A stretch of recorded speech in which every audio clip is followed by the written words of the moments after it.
Mr. Scott. What up? How you doing, bro? I'm good, man. How you doing? Doing great. Super stoked to be here in the legendary Little den? Transistor Sound Den.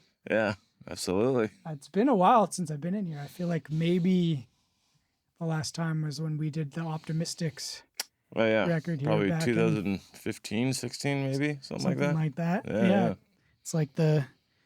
I was on that a little bit too, right? Yeah, dude, you recorded that was on sick, bro. Dude, Yeah, the that was horn fun. lines were fat. Yeah, it was fun. I think we're still in the process of...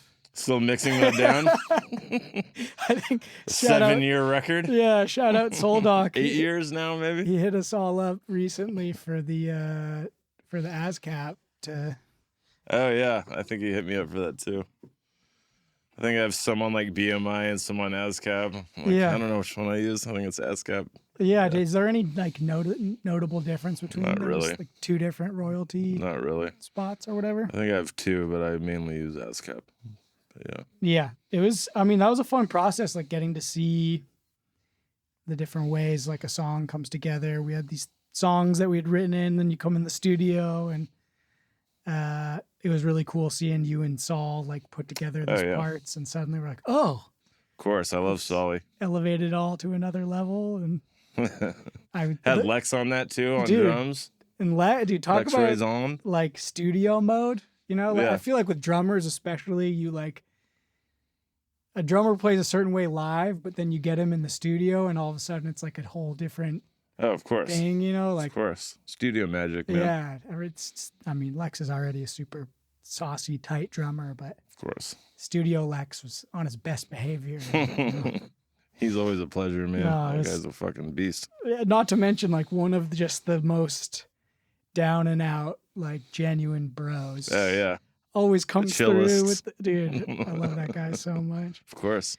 It's it was fun, and it was fun being in here, and like just I know for me, like, it was like getting to do this album with like musicians that I really looked up to, and you know, growing up we were always like big Monophonics fans, and Kelly was like really good at I think, like, you know, the producer role or the engineer role can take on, like, it's such a wide range of like how much do you provide guidance or put how much do you want from me, and how much do you want to lead the charge, but of course. And he really walked the line really well of like he said a couple things that were like really good pieces of wisdom, and really also just kind of let us sit back and do our thing. And he knows what he's doing. It was fun, man. He's pretty good at making records. I don't know. He's got something of a successful track record. Something in there. Yeah, it's been cool to see how it's grown too, and like, I mean, you guys have been doing a lot of different projects and work in here over the years. Yeah, we're finishing up some stuff with Mike James Kirkland. I think I was telling you a little bit earlier about soul singer from back in the day, like I think it was like late 60s, early 70s. Monophonics is backing him up on the whole record, and something for Ubiquity Records. And yeah, he's great. He's a legend that didn't quite reach like a crazy stardom, but I think he used to play basketball with like Marvin Gaye and all those guys like in LA and stuff. So he was like in the scene, but he, you know, didn't quite hit that stardom level that a lot of those other guys did. But I'm really stoked about how it's turning out. We're kind of going down like a Delphonics kind of road here and there. I mean, there's a lot of different influences, obviously, but that's one of the projects that I really like that we're doing right now. That's interesting, like how I'm sure you're aware of, but just where we've gotten to with the internet and like niche, like the niche scene has grown so much. Yeah. That like even just being an artist that maybe didn't reach like the mass appeal level back in the day. Of course. Like you've been in the scene, that there's a certain like sound that comes from just being alive then. Right. And there's an audience now for it, and there's a way to connect with the audience, and it allows for a lot of opportunities for, I don't know, cool new collaborations, cool new projects. Yeah, absolutely. Are you guys on Ubiquity? Is that your guys' label? Or? No, we did our first album when Kelly joined the band, and we kind of started driving into a different direction of more like songwriting as opposed to like the stuff we were doing before. It was like a little more like funk jazz, kind of acid jazz, whatever you want to call it. We did that album In Your Brain with Kelly on Ubiquity. But everything since then has been either our own Transistor Sound records or Coal Mine records. Okay. Coal Mine is kind of what we're doing everything with now. Nice. They're out of Loveland, Ohio, which, funny enough, it's where all my family lives. So really? Yeah. Okay. My cousins and aunt, and they all live like 10 minutes away from Coal Mine headquarters, which is kind of crazy. So, we'll be back there again soon in a couple months. And I'll be seeing family and playing some shows over in Cincinnati. Nice, dude. Yeah. Yeah, that was one of the things I wanted to ask you today, because like one of the things I love about getting to do this podcast and the conversations I've had on it is there's these people that I've known for years in my life and have heard like stories secondhand, but this kind of creates a space, to learn maybe some stories I've always wondered about. And I was always curious, I've known you going back to high school days, growing up with your brother, and Of course. I remember the Blue Lotus era, Oh man, at Max. taking it back. I think I went to a show back in the day, and Yeah. I just was curious, like that whole moment when Monophonics had been around for a while, and then you have Kelly come in as this front man, and you guys really did move into a new direction musically. Totally. Like, what was that process like? What was that experience like of him coming on board? How did it all come about? He actually was doing his own project called Dustruments, and he, I think, asked around for a good horn section, and someone recommended me and Alex, so monophonic horns. So we ended up going to, at the time was his studio in Oakland or Berkeley or something in the East Bay, and we laid down some tracks with him for that, and ended up parting ways with our previous keyboard player, and we're on our way to New Orleans, or about to go to New Orleans, and needed someone to jump in, and I was like, how about that guy we did that session for? Let's see what he's into, So he jumped in for that, and he actually started pretty much singing, I think, with us. Like, he kind of started learning how to do that. Yeah, I don't think he really did much of that before. So we all just kind of grew together in that direction, and here we are now. That's awesome. Yeah. It's it's been cool. Like, that In Your Brain album was like a huge record for me. I really fell in love with that one, and definitely like represents like a definite era in the soundtrack of my life. I had my like cabriolet convertible in my mid-20s, living in Fairfax, like blasting that, driving around. Oh, my ex-girl had one of those, yeah. Dude, it's a fun car. Yeah, that was the one with Bang Bang, and that kind of took us off. Wish we wrote that song, because we would have been a lot more wealthy. Right. But I think that took off in Europe, and that's how we got out to Europe. The Europeans loved Bang Bang, especially in Greece. Really? I have a huge following in Greece. Okay.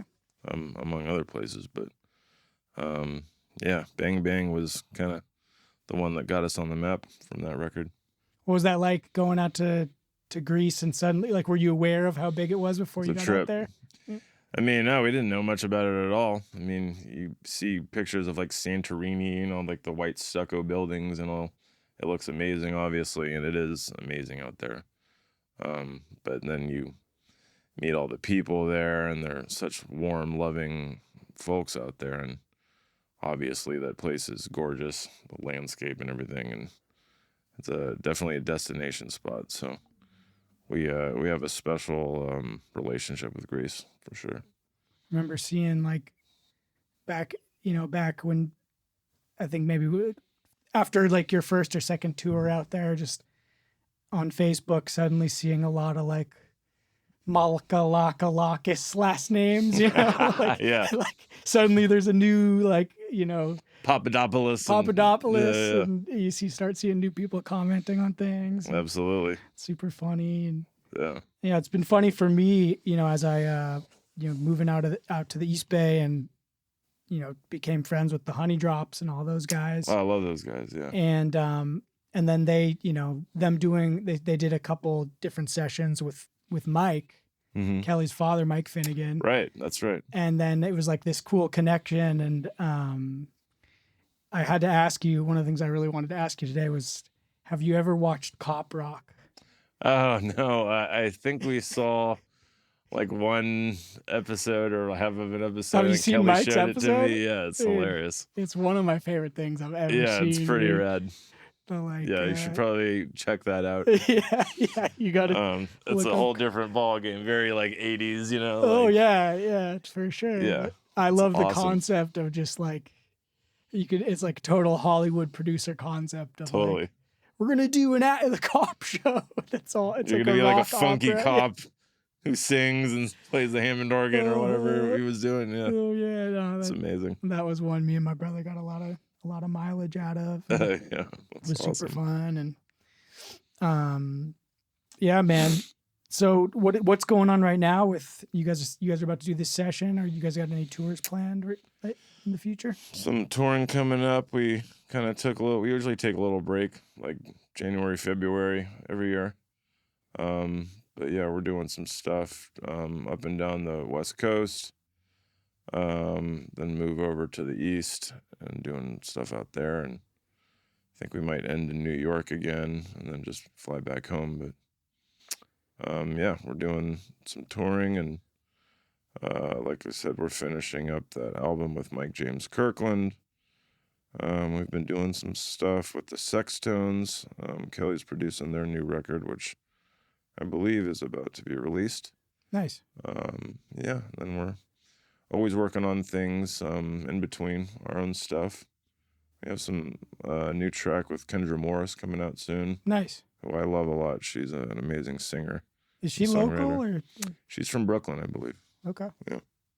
Have you been doing more arranging as well in these different projects? A lot of horns and strings. Either me, I'll do a little more rudimentary, mellow things, and then we bring in this guy, Lou King, out of New York, who does these amazing string and horn arrangements and stuff. So he's kind of been our guy in the string world, at least. Okay. He's been lacing us up. So anything that you've heard on the last two records, it's only us and Sage Motel. That was all Lou King doing the strings on.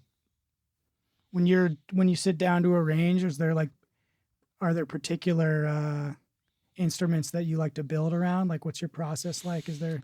It depends on the song. Yeah. I mean, it's that classic every song's different thing, but and it's not just me too. I mean, Alex Backey, the other half of the Monophonic horns, is usually with me, so we kind of just do it together, feed off each other's ideas and stuff like that, and that's about it for that. Yeah. When you, I'm also curious, like, because I know another big kind of hinge point in the Monophonic story was when you guys linked up with Ben Leunkel. Ben Lunkla Soul. Ben Lunkle Soul. I never say it right. Yeah. How did that all come about? He, I think, heard In Your Brain, the record, and came to see us in Paris, and that's where he lives. And I think he thought we were a bunch of like older black guys or something, which isn't the first time that's happened. And he wanted like a new band to back him up, kind of thing, new direction. Mm-hmm.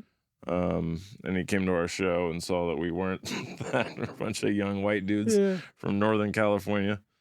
But yeah, we got along perfectly, like right off the bat, and started writing. We had him come out here to the studio and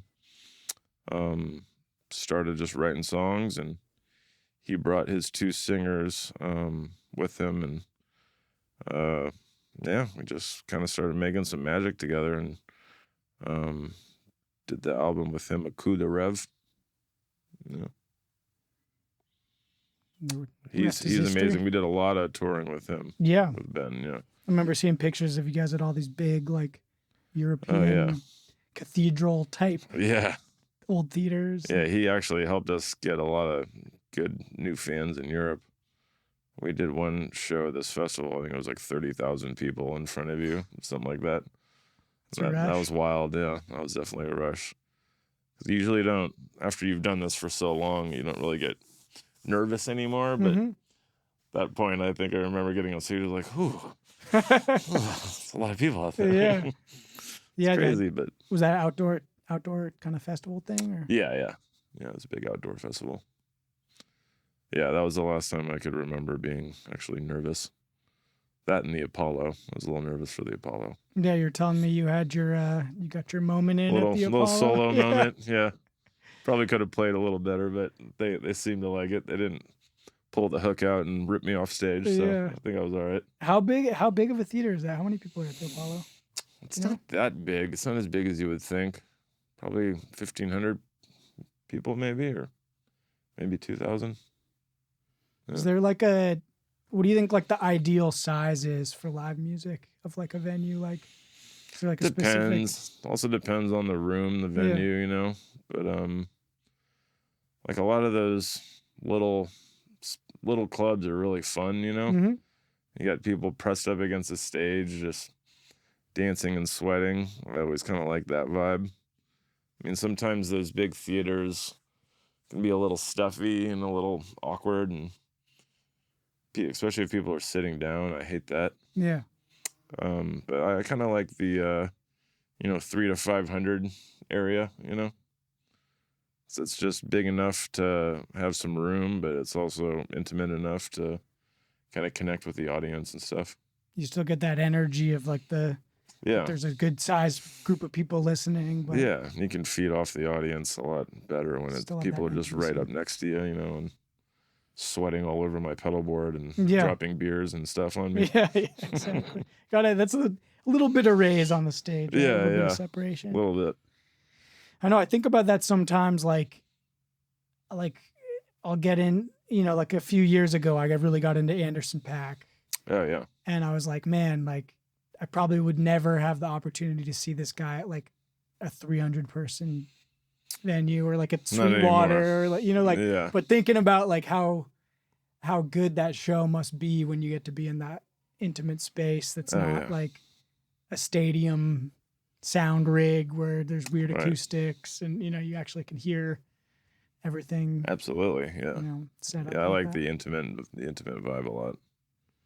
They say a lot of the comics, a lot of the comedians talk about that too. How like that 300's kind of like the magic number. Yeah, 3 to 500. I like that. And I was working at Sweetwater in between tours over here in Mill Valley. You obviously know about. And I think 300 is our cap there, and it's a perfect little number. I like that. Not to mention that sound system is just like. Oh yeah, they dialed that in. Michael Wilson, he knows what he's doing. They dialed that in real nice. Yeah. Nice Myers monitors and all that stuff. Mm-hmm. Is that your guys like when you come through the Bay? Like, is that your favorite venue to play at? Or you guys got? Yeah, it's kind of our home base. It seems like, at least for Marin County. We might actually be playing another nice intimate venue in Fairfax, Perry's soon. Oh yeah, you guys are gonna do? We'll see. We're in the works about that. So Cordy's been hounding you. Yeah, you don't have to push me too much because I love Fairfax. We all grew up, or at least most of us grew up playing there, and kind of coming up in our musical, careers and stuff, playing there. And either that or we like to play the Independent in San Francisco, which is a great venue. That place always sounds good. Love the people there. Yeah. They always do a great job. They did a great job with fixing up Perry's too. It looks gorgeous. Oh, it sounds amazing. Sounds better than it ever has. Oh, yeah. It's like a real little music venue now. Yeah. Yeah. They did a great job there. It's always also just like the vibe is always super good in there. Yeah. wholesome almost, I would say. Totally. And you got the hometown people, the hometown folks there supporting you. So Sure. always a good time at Perry's. Oh yeah, dude. Yeah. All right. Should we talk Warriors? Sure. Let's talk Warriors. Talk Warriors all day. Yeah, dude. What do you think? Tough end of the season. I'm still processing it. I actually didn't even get to watch the last game because I had a video shoot that night. But it was like, for a second, I was like, maybe I can watch it delayed, but also prepared that it was going to be spoiled. And like, yeah, sure enough, on my way to the shoot, it's like, I'm getting texts like, we'll get him Damn next it. year. Almost had it. Yeah, or just like a lot of just like ... dots. And, Yeah. It was a tough season this year. I mean, we, some of our guys kind of didn't come through as much as they did the previous season. So, it was kind of a letdown. I mean, we had that terrible road win problem. Mm-hmm. I think we were the worst road team, the worst road record or something in the NBA. And the best home record. And the best home record. Really good at home. Yeah. Not so good on the road, but I'm a ride or die fan of the Warriors, so I know they'll be there next year and they'll be contending for another ring again. For sure. Yeah, this got to keep Draymond on his good behavior and oh yeah, to a certain extent, I feel like still got to have the every team needs a Draymond. Totally. Know? And it only takes a couple sleepy Wiggins games before you're like, all right, Draymond, can you like get a tech or hit? Can you get us going here? Yeah, kick someone in the balls maybe. Yeah, I felt like by the end I was especially after the Sacramento series, like with all the ups and downs. I got to this place where I was like, almost had this like fatigue. Like it was almost a relief, just not to have to go through it again and again. And I hate losing to the Lakers. I hate losing to LeBron. Of course. But the other thing that I try to remind people, especially people that are, just came into the fan base in the last decade, me being a Marin Bay Area guy, grew up rooting for the Warriors. Remember the Larry Hughes era and Donald Foyle. And, Run TMC. Yeah, that was maybe even a little before I was cognizant of it, but I was a little kid. But we were all little kids. That was the J Rich and all that stuff, man. I think I might have had a Mullen jersey and my brother had a Weber jersey, like hand-me-downs back in the day. I had the Chris Webber shoes, like the weird little teardrops. Okay. I think Fila made them. Nice. Back when Fila was still a thing. Yeah, for sure. Yeah, I used to love that. That era was classic. And then I kind of got back into it. The We Believe season, where Baron Davis had that dunk over Karolinko, and it was a big upset. I think we were the 8th seed or something. Yeah. Yeah, I was down in Santa Barbara during that time, and I remember watching in the dorm, like kitchen or the cafeteria. They had a TV set up, and nice. Santa Barbara is such like it's like such an almost neutral ground. Yeah. That you get like it's almost like half the town is like half of Isla Vista is like from NorCal and half's from SoCal. Yeah. Everyone just argues about what's better. Yeah. And so it was like all of the NorCal bros, we all like kind of took over the cafeteria and was getting super loud and rambunctious. And pushing out all the Laker fans. Exactly. Yeah. Yeah. I think I still have it. My older brother Chester, shout out, hooked me up with his old Latrell Sprewell Warriors jersey that I've kind of built out my collection over this era. I think I have like 7 or 8 now, but oh wow, that was the first one. Was the Sprewell. Sprewell. I think the last name's almost worn off the back. Wow, but got some wear and tear. Yeah, there. Yeah, a lot of pickup games in that thing. A lot of trips through the washing machine. Yeah, I have a faded Curry jersey. It was right when we changed the logo to the Bay Bridge. Yeah. And my girl at the time got it for me. It still has like the actual stitching before they just ironed it on now. Yeah. So those jerseys are kind of cheap now, but Yeah, I have a Curry jersey, and then I have a Iguodala jersey. He Nice. actually just retired. Dude, I just saw him on my block What? like a month ago. No shit. Because my neighbor across the street used to play for the Sixers, and he went to was it Arizona? Oh, wow. Yeah. Is that where Iguodala went? Oh, I think so. Yeah. Yeah, they were both went to Arizona, and they're friends. And so I was like getting out of my car one day, and I like look across the street at his steps, and I'm like, I think that's Andre Iguodala coming down the stairs. And then I like would have flipped out. there's like a tree in between, like right when he got to my eye level, it was like behind the tree. So like we didn't get that moment. Otherwise, I would have been like, "You the man, Andre." You know? By the time I came around, he was like already in his Tesla, like pulling away, and I was like, "Damn it!" He's a Tesla guy. He had a Tesla. I know. Nice. It was a little like. He's a smart dude. I can see him being a Tesla guy. Exactly. But, I don't know why that means you're smart, but right. Yeah. I mean, I don't drive like it too often, but yeah. I realized lately I have like a pretty strong Tesla bias when I'm on the road. Like I see it could be the same move that another driver does, but I'm like, of course it's a Tesla. Fucking you know? Teslas. Yeah. Fucking Teslas. Like, Yeah, my dad has one of those. They're so fun to drive, though. I've never driven one, but I can imagine. Oh, the pickup, it's just like... Have you gunned it in it? Super fast. Oh, yeah. Getting on the freeway is so fun. You're just like at 60 miles an hour. Like I think it's like 3.6 seconds. Damn. It's like the fastest Kicks production you back car. Into your chair. Yeah. Yeah. What model does it he beats have? a Porsche. I Is think it it's the the S or the C or I can't remember. the It's like the SUV or sporty, like 4-door. Okay. Yeah. Sedan. Yeah. Nice. It's fun though. It's fun to drive. I was thinking about that on the way out because I have this thing that I like to do. I call it active driving. Mm-hmm. If I'm going on a road trip or pretty much any time, I have this theory that like, they always say like don't speed, but I actually think that like when I drive fast, I'm like way more engaged on the road. If I'm just cruising, you kind of like fade, and the next thing you know, you're like autopilot vibe. 30 miles down the road, and you're like, I don't even remember making a single decision. But I will do this thing where I'm like constantly, it's like a video game, and I'm like very much dialed into the car. Yeah. And moving. And if you're going fast, you want to totally be on top of your shit. Yeah. And, there's a level where it gets reckless that I kind of I stay behind. But especially in the East Bay, like if you're driving slow, a lot of times it's like more dangerous because people are weaving around you and there's like the speed of traffic. And I was just, on the way out in my scraper Toyota, and I'm just like, man, someday I want to get a muscle car and just experience, what this is like, having some push, I always wanted the 69 Chevelle Super Sport. That was my dream car. Yeah. I love those.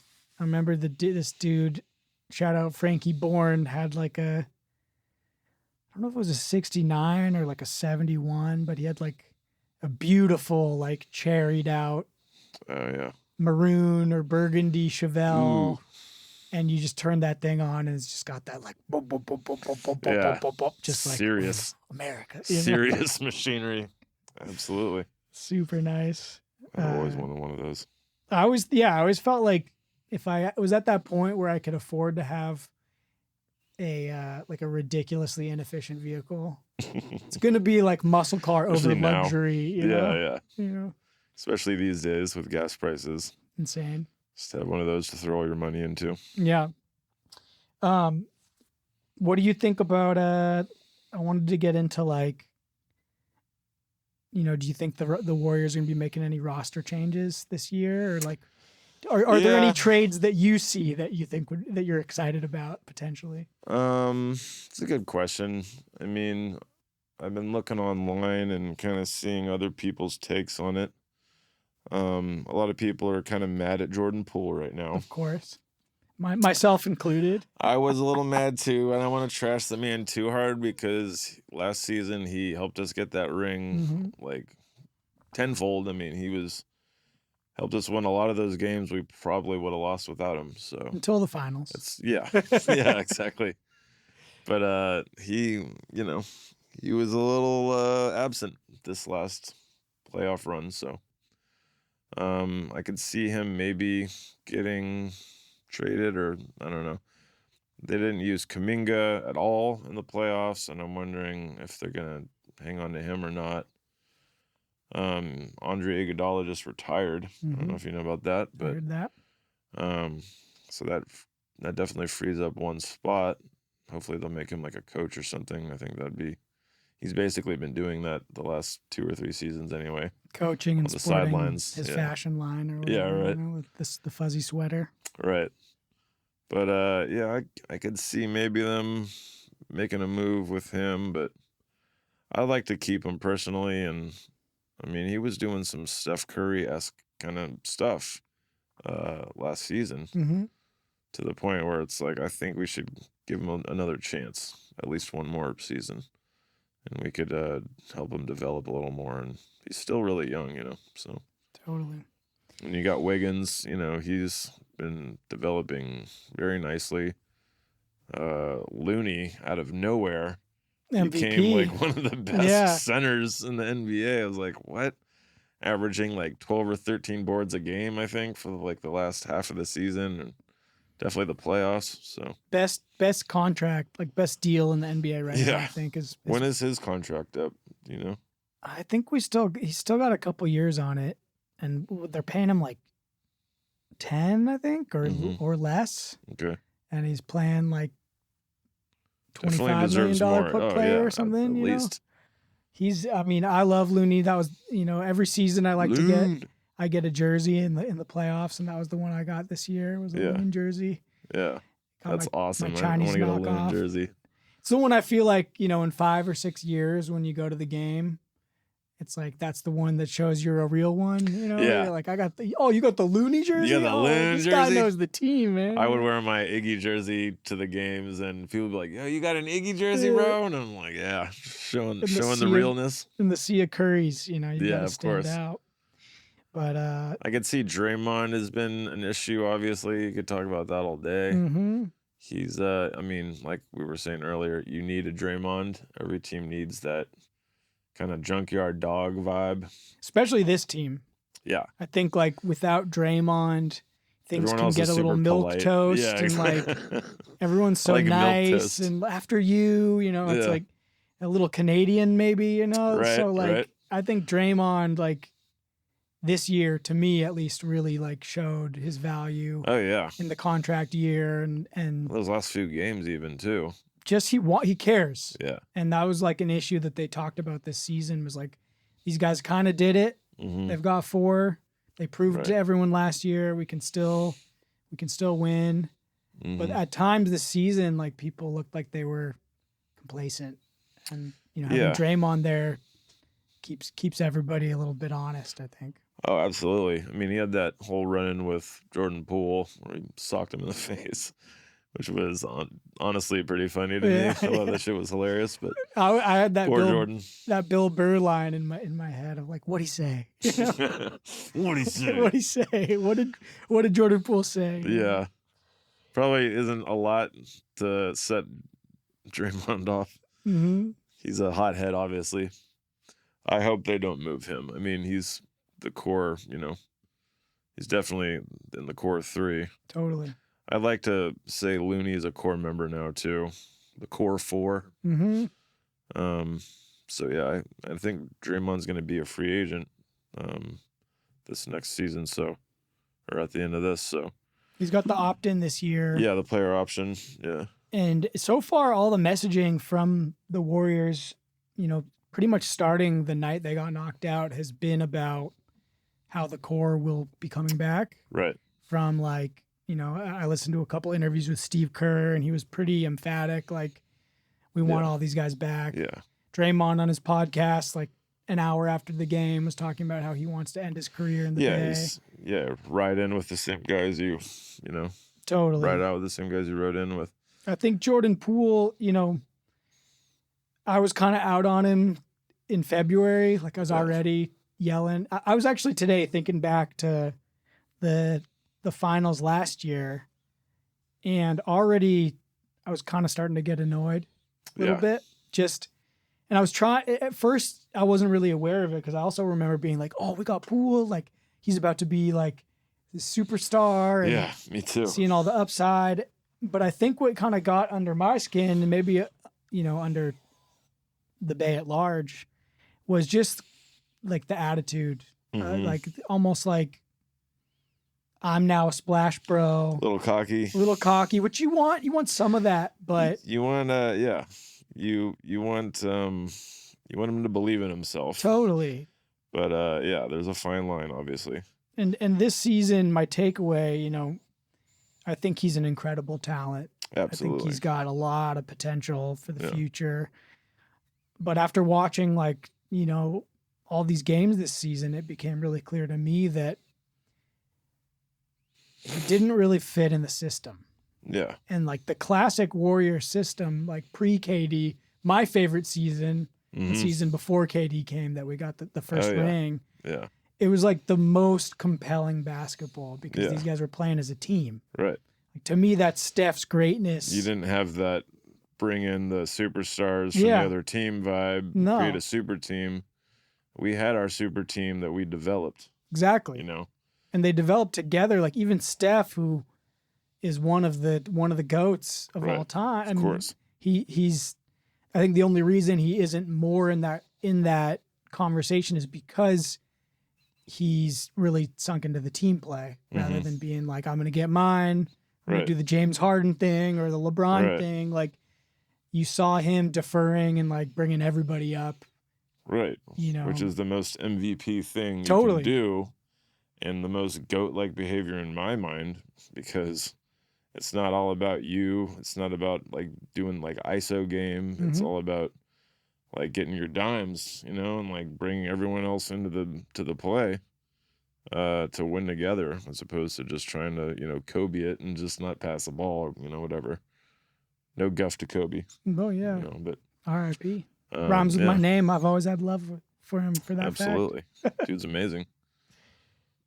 Yeah, and I think that Kerr, you have this tradition kind of dating back to Phil Jackson, with the triangle offense. And you see that, I really saw, it was like watching a team that was embodying like all the coaching lessons that I had heard from coaches, like coming up Pirate Camp. And, it was like, oh, these guys are just like passing a lot and then like getting these really good opportunities. And especially that first season, like, you would see these super teams that they would go up against and they just couldn't crumble. Yeah, they just couldn't defeat because the five guys playing together. Yeah, you have too many egos and you can't, gel when everyone wants to be the guy.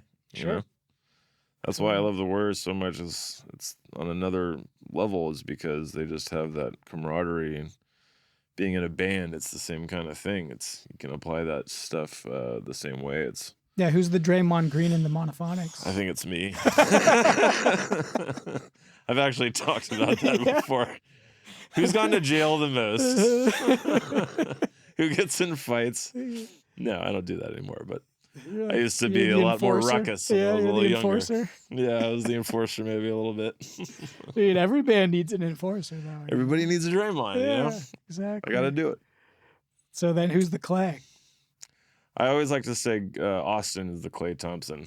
I see quiet, that the quiet, tracks. soft-spoken, quiet riot, Still throws down super hard, though, just because he doesn't, he's not a big, noisy dude, but, I mean, he's got one of my favorite pockets. Oh, yeah. Just the big beat. Yeah, the big beat. Big beat and Bowman. It's also a credit to your guys' talents as a recording band. The drums are just always so well recorded on all those songs. He's a huge part of the sound of Monophonics is Austin's big fucking drum sound. Yeah, absolutely. One of the originals too, right? He goes back. He is the original, yeah. I think me and him are the only two like original guys from the very start. From the Blue Lotus days? Yeah. Well, actually, he wasn't in Blue Lotus. That was another guy named Shiloh, but that kind of morphed into, it was Blue Lotus and this other band, Grotho, that Austin was in. Okay. Yeah. And we kind of merged those, and that's when we did that with Austin. But did that take place in San Francisco? I guess you'd say Marin. Yeah. I think we started the first gig because it used to be called the Monophonic Orchestra. Okay. I don't know if you knew that. I didn't. And people would be real pissed off trying to put that all in the marquee. It's a lot of letters. It's a lot of letters. So we shortened it just to Monophonics. But yeah, me and Austin are the two originals now. Was that a fierce debate about whether or not to put the at the beginning? Yeah. It wasn't a fierce debate, but yeah, I liked the because it's kind of classic. The Delphonics or the something. But I think it's just Monophonics. I noticed that But today a on lot Spotify. I mean, I just don't care anymore. People I think say I put the on the front like every time. Doesn't matter. It's an implied the. Yeah. You can say it however you want. I don't care. Monophonics, the Monophonics. I remember when we were choosing the name for the Optimistics, there was already an Optimistic or Optimistics. There was the Optimistics. Oh, I didn't know that. And one of them was like a reggae band, and one of them was like a soul band, but all they did was covers. Okay. So we're like, all right, like we got this. Yeah, we're like, let's competition engage. It's like who can claim the name or whatever. Yeah, we had that problem. There was the Monophonics in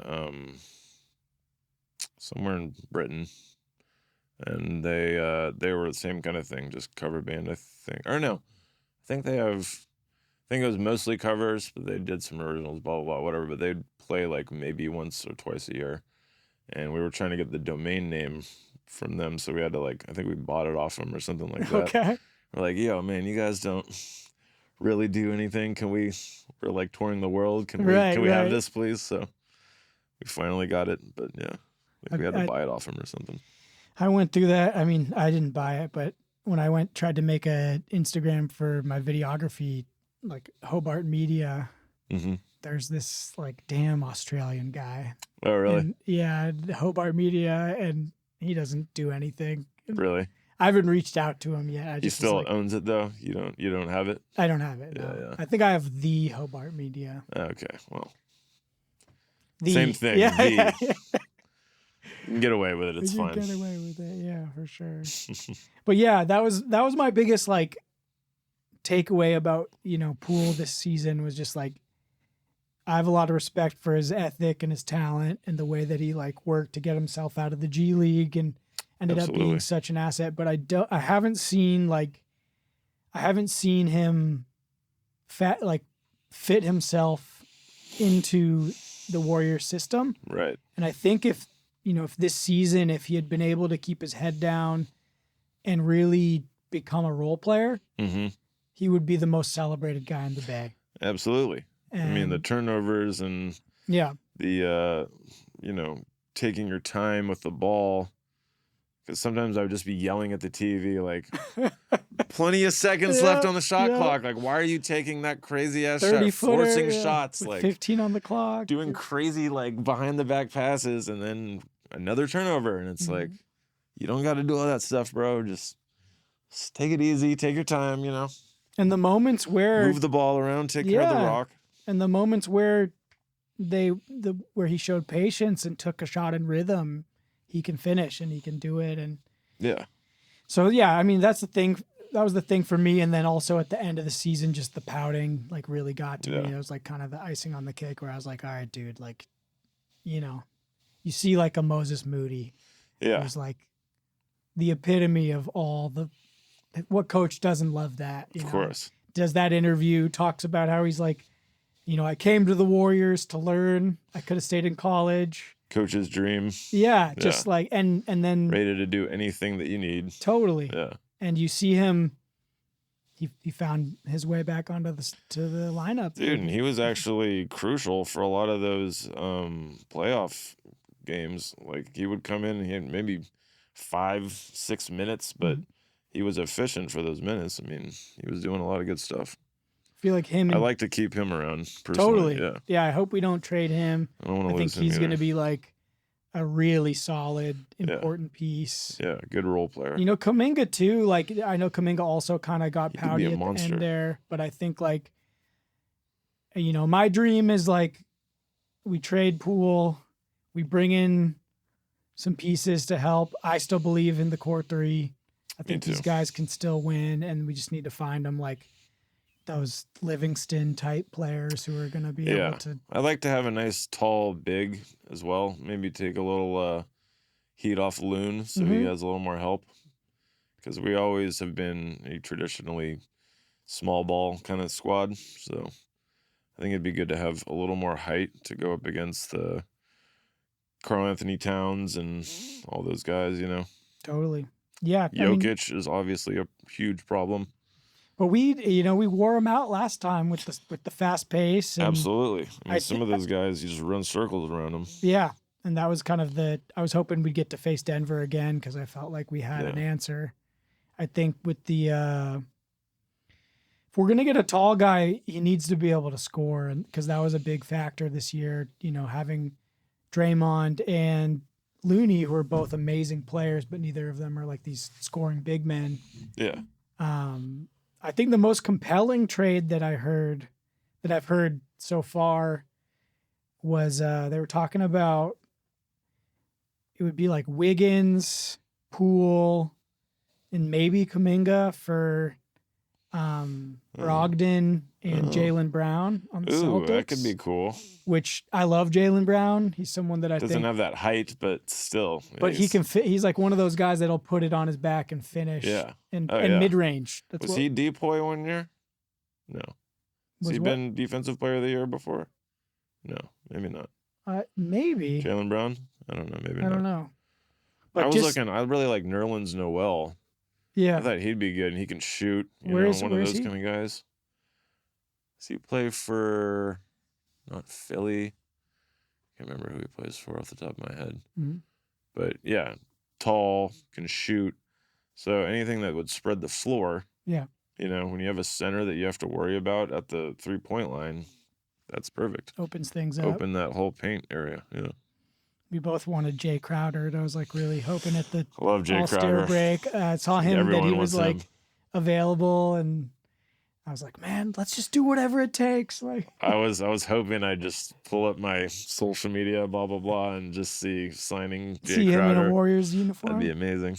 Yeah, that's the type of dude where it's like, I just wanted to see like what him and Draymond would look like as far as a defensive. Oh yeah. Tag team, tough. and then on the offensive end as well. Attacking it and all that. And, they'd be tough together. But yeah, I mean, I think if they do all stay, I'd like to see. I was thinking like, what could Jordan Poole do to like find his way back into my heart? Mm-hmm. And I don't know if this is even possible in the current era, but like, I think he has a real opportunity in the offseason to like, he could pull the Michael Jordan move and just not take a vacation. Yeah. And just like hit the gym, There you get go. bigger, and Bulk then up do a little like bit. defensive stance drills every day and like develop a defensive game. Do like a Wiggins two-way vibe. Yeah. Come back and be a defender. Yeah. I mean, that was the biggest thing for me. And Zero defense. I find it hard to respect a player that doesn't have any defensive game. Of course. As a little man myself, I styled myself. Defense was why I would get on the court and being a menace. Yeah. I mean, it's just I was so surprised, I guess, flabbergasted that like I don't see how you can make it to the league without being a defensive player, like at least a little bit. Yeah. That's why I love Dante DiVincenzo. Oh, dude. Was amazing. Restaurant quality, man. Not to mention GP2, Gary Payton. My favorite player on the team. Man, I love those two were amazing. And talk about hustle. Those guys hustled their asses off the whole time. And that would change the tenor of the game. Suddenly you'd have a steal or. Oh, and Dante's knocking down threes. GP's doing. I love when they would set him up with those oops, and that would like, he'd scratch his head, piss people off. The whole team's like laughing. Like maybe they loosen up a little bit. They start playing better. And he was. I just need a morale boost like that. GP2 really bought into Kerr's system last year, especially, and like he was someone that like came in and was like, got it. Like, I'm gonna come in for 15 minutes, especially out of the G League. You're like, I want to be in the NBA, not in the G League, so I'm gonna do whatever it takes to solidify my spot. But yeah, he was amazing. I heard an interview with him on shout out Willard and Dibbs on the radio, my favorite sports talk show. Mm-hmm. Yeah. They were interviewing him about his big dunk on LeBron. In the was it game 1 or game 2, I think. Yeah, that was amazing. Afterward, they kind of were interviewing him. They're like, yeah, so like, take us to that moment, like, where you like, you had this look on your face, like, I just dunked on LeBron James. Yeah. And at first King. he was like being real respectful, but then at the end he was like, I can neither confirm nor deny, like, may have gone something like that. Yeah. Absolutely. They were like, because it cut right after that. I don't know if you remember, but it cut to senior to his dad, Gary Payton, and he just had this mean mug on his face. yeah, just like that. I've never seen him smile. Dad's very happy with his son's. I've never seen him smile in a single time they go to him. Serious cat. He always looks heated. Yeah. And he was like, it was funny because like, I was always like, man, he must have been such a tough dad to grow up pops, with. Probably. But then in every interview, like GP2's just like, nah, like he was just mad because we were down. Like he doesn't even seem like affected by it very much or whatever, I know I backed that up several times, like my TV. I was like, "Dad, this is hilarious. Look at his dad." So good. I was thinking about Gary Payton too, and like how difficult it must be to be a star of that caliber, whose team doesn't exist anymore. Right. Like you think about like any of these players who are greats. Yeah. Can go back to their stadium. They're going to get on the Jumbotron. They're going to get the shout out and the love. Of course. They're going to be interviewed. He doesn't have like a home. Yeah. And all the work that comes from, you can be a sportscaster. Or, it's like this economy that continues. Right. But what is he going to go to OKC? Like nobody knows him as an OKC player. No, of course. And I always think about that. Like I wonder if he's a little bitter that the Sonics aren't around anymore. Of course. I mean, I would be. Him and like Sean Kemp. Yep. Oh man, I used to love him back in the day. He was fun to watch. Sean Kemp. Those guys were tough. Was he a center? Or was he like I want to say like a power forward, maybe more. I think he was more of a power forward, but he definitely took on both roles a lot, especially defensively, I think. Remember my brother got the Peyton, I think they were the 2s, the glove. They were like those shoes that had the like weird sleeve with the zipper on it. Totally. Those things were sick. I think I had one of those. I think I had a pair of those. Yeah. Dude, the 90s shoes, man. Like the mesh covering. Mm-hmm. Yeah. I think it was actually suede. It was like green suede. Okay. Yeah. With maybe there's mesh on the inside. I could be thinking of another shoe, but yeah. Like the zip up. Mm-hmm. Yeah. There was the one that had like the weird little like holes pattern on the outside. Maybe that's it. Yeah. Like very classy. Yeah. Especially for a basketball shoe. I feel like the 90s shoe era, I want to do I have like this dream. It'd be tight to do like a YouTube channel that's just like appreciation of all those shoes that weren't the Jordans. Yeah. Because like the Jordans get so much talk. Oh, I know. I'm a shoe head now, and I just bought like 3 pairs of Jordan 4s. Nice. Which ones were the 4s? It's like the little bubble, like the Air, kind of had the Air Max vibe, a little bubble on the sole or whatever. But I really been starting to buy those Reeboks. Okay. Kind of look like the Air Force Ones a little bit. Okay. Like in between, kind of like these, but in between like an Air Force One and like a Jordan 1. Gotcha. Yeah. Those are the throwback 90s Reeboks. Obviously, the pumps were classic. This year, I got a pair of the Questions. Oh, yeah. Those are like I feel like were one of the most popular. Right. They had the like. They were like the ones. They had the honeycomb. Air pocket. And totally. I got some black and silver ones that are sick. And nice.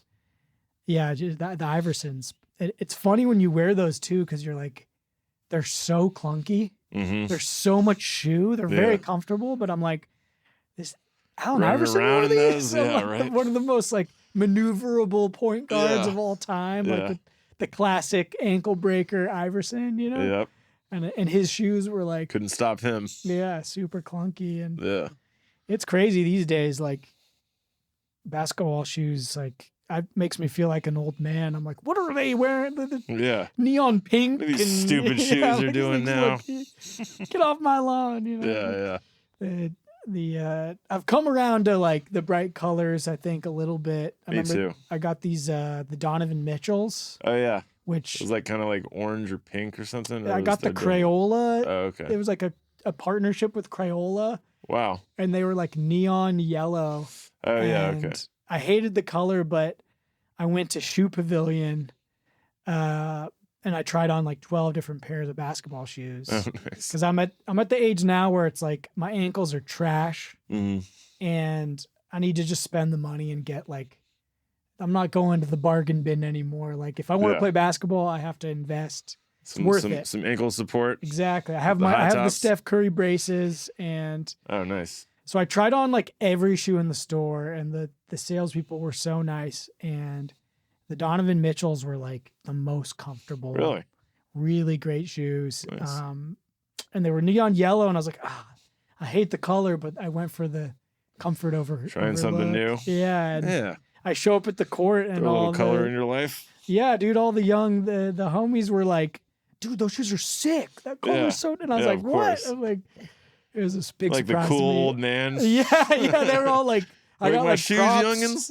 I got props for the Crayola ones, and that's awesome. They wore out super fast. I think they were like mostly meant for hardwood.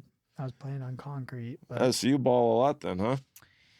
I'm trying to extend the career. You know, it's less of a right than a privilege at this point. Right. You know, I gotta warm up. I gotta stretch.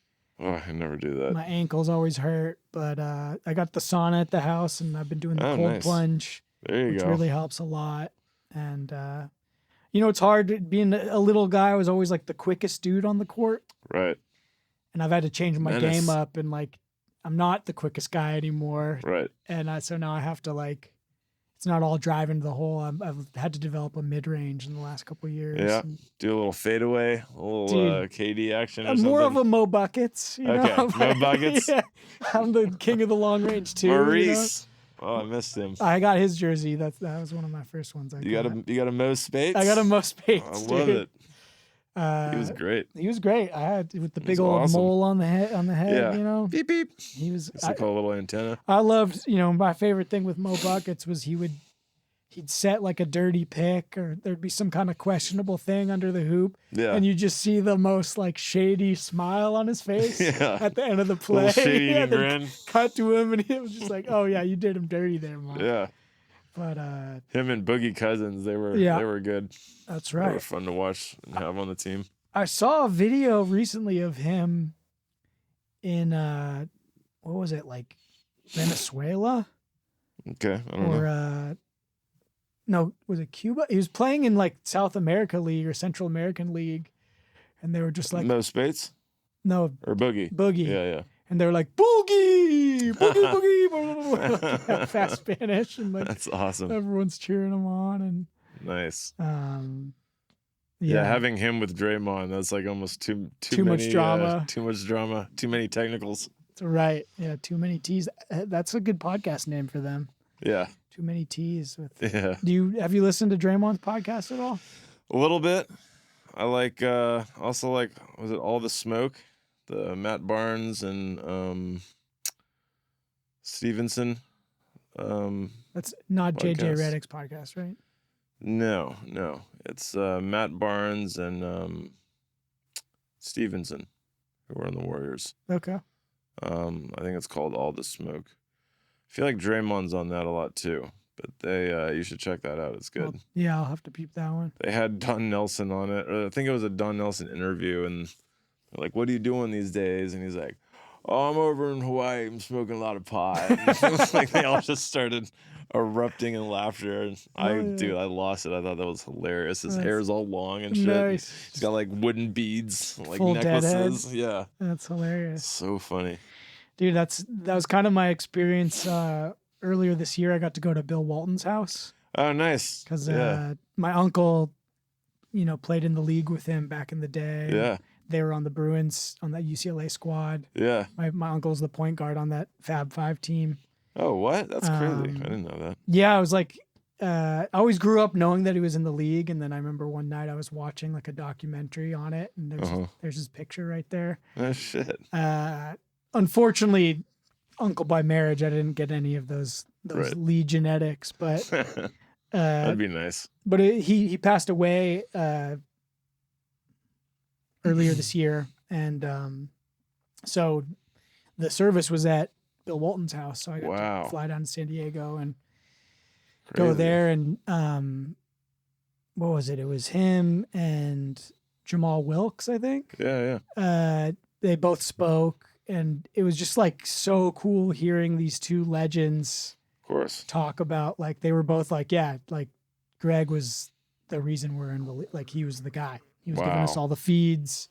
Wow. Apparently the story goes, you know, Bill Walton used to have these pickup games at his house, and apparently Larry Bird, every time he came, he was like, I want Greg on my team. Like that was like his like prereq was like, I want Greg on my team. And wow, that's crazy. And I got to meet them both, and I talked to Jamal Wilkes and was like, just thanked him, like, yeah, it's really cool. I've never heard that story. And he was like the coolest dude. He was just like, oh, awesome. He was like super pumped that I was pumped. Yeah, that's awesome. And then, Jamal Wilkes. Bill Walton's house is like a combination of like Grateful Dead paraphernalia. Yeah. And like NBA memorabilia. Oh, yeah. I was, when I worked at Sweetwater, I had to like walk him to his car because he would play with Bob Weir a lot. He had like, he brings his like big drums. Nice. Yeah, I saw those in the living room. Yeah. Yeah. And he would go sit in with like whatever outfit Bob Weir was doing at Sweetwater. And I'd have to walk around with him and his lovely wife. And I'd have to bring this big like chair stool thing because his knees are really shot. And I'd basically have to like post up and wait for him to want to like park and just put it right behind him. And nice. Then walk him to his car. He was a super sweet guy. Yeah. Yeah, he would just smoke weed and laugh about random shit all day, and super mellow guy. Yeah, he's super funny. His son did a good job as our interim coach for a while. Yeah, Luke Kerr was having his back surgery. Totally. No, he had a great. Walton, yeah. Did he have like a 22-game win streak or something like that? Yeah, yeah, crushing it. And I think Kerr was, from the hospital bed was kind of giving him, some direction, but he did a great job on court, and yeah, he was a good interim coach. It's I don't know if you noticed, but like Luke Walton looks a lot like Bob Myers. Yeah, like I was thinking about that the other day. Like they kind of could be the same guy if you swap their hair, Yeah. I was like, is Bob Myers a secret Walton? Yeah, right. He's someone too. I hope we get back. Yeah, I was wondering. I was going to talk about that too, if he's going to stay or go. But he's been playing it close to the chest. Right. I think they just did an interview and someone else was standing in for him. He didn't even go to or some meeting or something. But I don't know, that could mean nothing at all. But yeah, I love what he's done. Obviously, we have 4 rings. Yeah, he's responsible for at least 3 of those. But yeah. The big accomplishment, I think, or the biggest one, I think, was his ability to turn Katie leaving into Wiggins. Right. Right. Oh, okay. First negotiated the sign and trade that allowed us to bring in D'Lo. Right. And then when that didn't work out, turning that into Wiggins. Yeah. I think that was also where we got like one of our picks as well. Right. And so, some masterful work. You ever see that movie Draft Day? Costner? Oh, Kevin Costner. I did see that. Yeah. That's a nice little movie. Yeah. It's kind of similar thing, right? Where he like is able to kind of maneuver the whole draft so that they end up with like just sharking it. Mm-hmm, yeah. Super wild. Yeah, I hope he sticks around. He did a great job. It'd be tough to see him going anywhere else. Totally. I feel like there was like this the moment that really rang true with him this year was there was that one game where I think Draymond got a tech, goes to the bench, and then he like comes down and just talks to him. Oh yeah. And it was like, like this is also what he does. Yeah. You know, like he's the Draymond whisperer. you Right, know? right. Not a lot of guys. Calm him down. Yeah, and exactly. Like chill him out a little bit. sometimes Kerr can't even do that, you know. And Yeah. to see. Well, they'd butt heads, definitely. Because it's funny, because in the beginning of Kerr's career, he was just so mellow and, like, you know, just kind of an easygoing. And then as the season's built, you just kind of get more and more angry on the sidelines. the red face. Snapping fucking boards and, yeah. I mean, I always want to see more. I feel like sometimes, Of course. Sometimes I'm you yelling need and that I shit. see him all mild mannered, and I'm like, man, I want to see Sometimes you you need that. break some Yeah. clipboards, bro. Yeah, like, man. Get in their face. fiery Kerr. Get some technicals, you know. Or even, I mean, he's so cool with the players, and I get it. Like, I think that's Right. part of why this Like a team friend. works so well. But sometimes I'm like, can't you just cuss out Jordan Poole Yeah, for yeah. me just once? Come on, man. Like, Let's give him a spanking, man. yeah, exactly. Send him Yeah. to the corner, you know. I think Jordan Poole, you know, what I would like to see, they need to send him on like a vision quest with like Moses Moody and GP2. Some ayahuasca. Yeah, exactly. Like go like just hit reset. Learn who you are. Exactly. Find yourself. Figure it out, you know, come back, you know, centered and, you know, realize, because with Poole, it's like, I think if he was able to lock in and put the ego aside and like be satisfied with being just be the best six man. Yeah.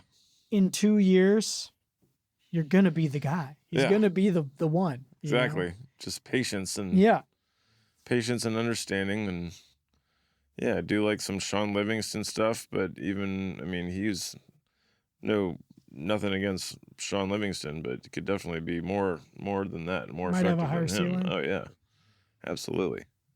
And also I mean, look his at where handles and the way he was, Totally. hitting some bombs too, like some deep ass threes, and he's got that potential. We just need to hone in and just get him to, you know, learn the role playing part of the game more. it's kind of like the guy who just solos the whole time. Yeah. You know, where noodles around and yeah. You're like, do you play less and say more? you Yeah, know, or exactly. Less is more. say less and mean more. You Right. know, like Play a little rhythm guitar, you know? yeah, exactly. Like you know, play with the band. develop a pocket. You Exactly, know, like just exactly. keep it in the pocket, and Of course. you know, maybe Jordan Poole needs to go learn some bass. You know. Yeah. Just, A little foundation, a little low end. totally. Just hold it down. Totally. Just, you know, Yeah, come back. Absolutely. Then you'll get some Turnovers. solos. No turnovers. Yeah, exactly. Stop throwing the ball away. Yeah, so maybe that's the message of this episode is like Jordan Poole, it's time to take up the bass, you know? We'll have him come over here and Learn have the Max role. give him some bass lessons. There you go. That'd Chill him be the fuck out. if he can fit, you know. I always Yeah. forget how tall those guys are, you know. He looks so He's small not on that. the court. But He's like 6'3", I think. Yeah. He's like Steph's height. yeah, which Is still 2 inches, 3 inches taller yeah, than me or it's whatever. they're still even Steph, like you see him on the court and he looks small, and then you see him next to a reporter and he's like Yeah. hulking. He's you know? still tall, way taller than us. You know, he still would Yeah. be a large man in any common circles. Yeah, you know? absolutely. It's interesting. I had this thought like a year or two ago, but just like how pro sports has been like, it's like this concentration of giants. Mm-hmm. Like these are people that like 300 years ago would be like Yeah. that one dude in the county, the giant. You know? Like, I was thinking about that recently, actually, too. That's funny you brought that up. and just like huge, Different DNA. outlier human beings. And Yeah. we've like focused them into this one Yeah. location. And, Yeah, totally. you know, you think about like if you're a 7 foot tall dude, what are the chances that you get to be a pro? Yeah. You know, like What else seems are like you it's gonna do? pretty high. What else are you going to do? Yeah. Because a lot of those guys, it's like they don't really do much. Like, it's not a lot of skill. You're not tending Involved. bar. Yeah. You're not gonna be a they waiter. Can't shoot, Yeah. you know? You just have to sit there and Uh-huh. just lay the ball in there. It's easy. Totally. I remember Not a lot of skill involved. when I was down in Santa Cruz Mhm. at Cabrillo, Yeah, I went taking there. some with Ray Brown. Ray Brown, yeah, that's right. Dude, the man, dude. Yeah. Nothing but balloon juice. You know? Diminished city. I always yell that. One of my favorite lines, he was like, "You don't put harmony notes on top of the melody. That's country. Now you're playing country." It definitely sounds like Ray Brown. Oh my God. And he was amazing. He was so good though. He really was able to put some things into like context musically that I would, was struggling with, like just understanding concepts and his ability to communicate. I was like, oh, now I get it. Yeah. Me too. I would have several times I went to his office and just like, can you get me through this? I need a, Did you take his arranging class? I didn't take his arranging class. I mostly did jazz improv.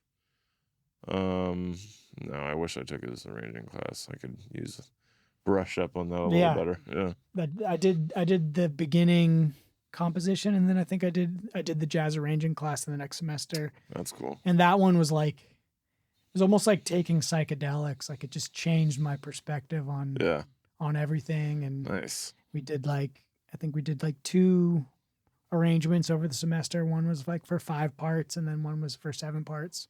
Oh, nice. And he brought in his band, and he had them play all of our pieces that we had. Really? Like we had to write out the charts. Mm-hmm. And he gave us the option of using the software, but I was like, I'm gonna do it by hand, old school. Old yeah, school. exactly. Of course. I think I spent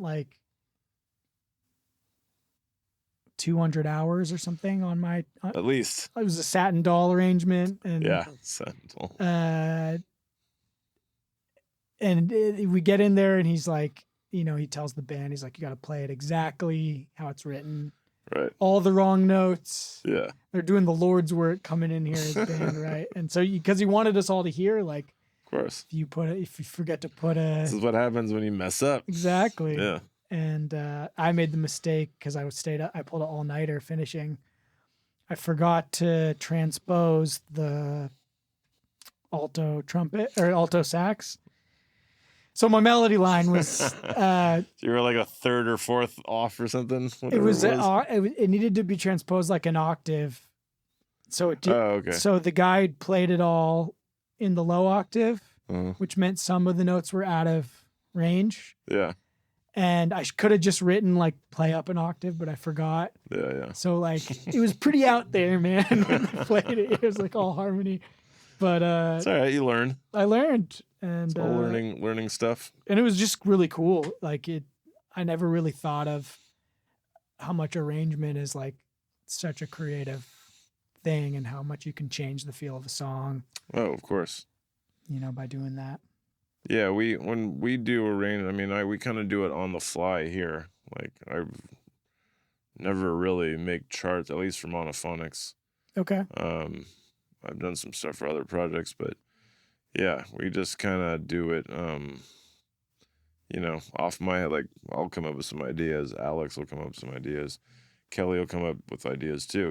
We all just kind of mesh together, and whatever works the best for the song, whatever fits. And it's always better to have, more than one brain going at the same time, obviously too. So yeah, I'm always impressed by the